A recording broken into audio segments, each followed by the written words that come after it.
जबलपुर के रानी दुर्गावती विश्वविद्यालय में एनएसयूआई के कार्यकर्ताओं का आरएसएस बैन का पोस्टर लगाने के बाद मामला जमकर तूल पकड़ता जा रहा है।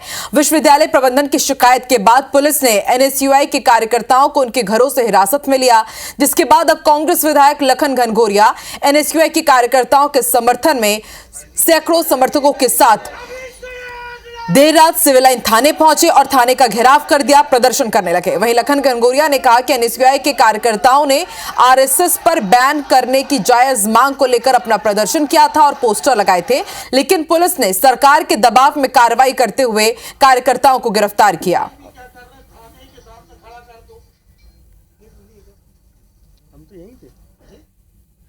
पुलिस ने सत्ताधारी पार्टी की चाटुकारिता को करते हुए छात्र नेताओं के ऊपर गैर तरीके से एक अन्यायपूर्ण कार्रवाई कराई है, जिसका हम प्रतिकार कर रहे हैं और समूची कांग्रेस एनएसयूआई के लड़कों के साथ खड़ी है। आरडीवीवी विश्वविद्यालय में कुछ पोस्टर्स लगे हुए मिले थे, जिसके पश्चात वहाँ के प्रशासन ने जो है यहाँ शिकायत की थाने में। उस शिकायत के आधार पे एफआईआर दर्ज की गई थी एवं आरोपियों को तुरंत ही गिरफ्तार किया गया था।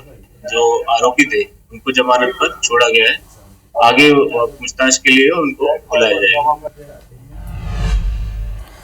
और अब रुक कर लेते हैं जबलपुर का। धर्म गौर इस खबर पर हमारे साथ जुड़ चुके हैं। धर्म, आखिर क्यों आरएसएस पर बवाल मचा हुआ है?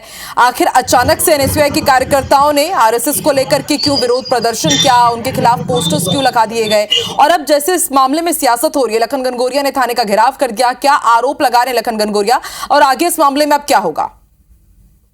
बिल्कुल, देखिए, ये जो एनएसयूआई के जो पोस्टर की बात करें तो यह एनएसयूआई के कार्यकर्ताओं का जो हमारी जब उनसे बातचीत हुई विवाद के बाद भी, और जब उन्होंने कल जब पोस्टर लगाए थे तब भी बात हुई, तो उनका कहना था कि ये पूरे देशव्यापी आंदोलन चलाया जा रहा है। 4 फरवरी 1948 को जो तत्कालीन देश के गृह मंत्री थे सरदार वल्लभ भाई पटेल ने आरएसएस पर बैन लगाने की बात कही थी, पत्र भी जारी किया था। चूंकि जो नाथूराम गोडसे पर जो हत्या की थी महात्मा गांधी की, उनको आरएसएस का पूर्व सदस्य बताया गया था। हालांकि जांच के बाद जो स्पष्ट हुआ था हत्या की, तो उसके बाद आरएसएस का बैन हटा दिया गया था। उसी मामले को लेकर अब एनएसयूआई पूरे देश में यह आंदोलन चला रहा है और लगातार जो यूनिवर्सिटी है तमाम शहरों की, चाहे यूनिवर्सिटी विश्वविद्यालय हो, महाविद्यालय हो, कॉलेज, सभी जगह इस तरह के पोस्टर और उनका आंदोलन चल रहा है। इसी तारतम्य में जब एनएसयूआई कार्यकर्ता कल यूनिवर्सिटी रानी दुर्गावती विश्वविद्यालय पहुंचे तो उन्होंने पोस्टर लगाया और वहां पर ज्ञापन दिया और इस तरह की नारेबाजी प्रदर्शन किया। हालांकि एनएसयूआई कार्यकर्ताओं का कहना है कि हमारा प्रदर्शन शांतिपूर्ण था और उसके बाद पुलिस का कहना है कि पोस्टर लगाने के बाद जो विश्वविद्यालय प्रबंधन ने हमारे पास शिकायत की थी कि इस तरह के पोस्टर लगाए गए, जबकि जो पूर्व मंत्री और विधायक लखन घनघोरिया हैं उनका कहना है कि सत्ता पक्ष के दबाव में आकर कहीं ना कहीं पुलिस ने यह कार्रवाई की।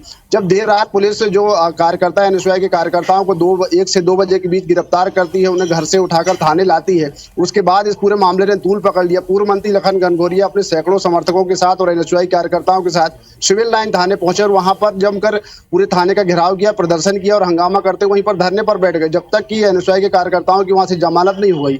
हालांकि पुलिस का कहना है कि 41(1) जो धारा होती है उसके तहत कार्रवाई की गई थी, जो पूरी तरह से जमानती धारा है उसके तहत कार्रवाई करके उन्हें थाने से जमानत दे दी गई थी। लेकिन कहीं ना कहीं इस पूरा मामले ने सियासत गरमाई हुई और लखन घनघोरिया जो पूर्व मंत्री, उनका साफ तौर पर कहना है कि जो पुलिस है उसने कहीं ना कहीं सरकार के पक्ष में, सरकार के दबाव में यह कार्रवाई की है, जबकि पुलिस साफ तौर पर इस बात से इंकार कर रही है, कुछ भी कहने से बच रही। पुलिस का कहना है कि हमने जो विश्वविद्यालय प्रबंधन की शिकायत पर यह कार्रवाई की थी। फिलहाल अभी जो स्थिति है वह नियंत्रण में है और अब किसी प्रकार का हंगामा नहीं हुआ उसके बाद से, क्योंकि लखन घनघोरिया स्वयं वहां पर मौके पर मौजूद थे।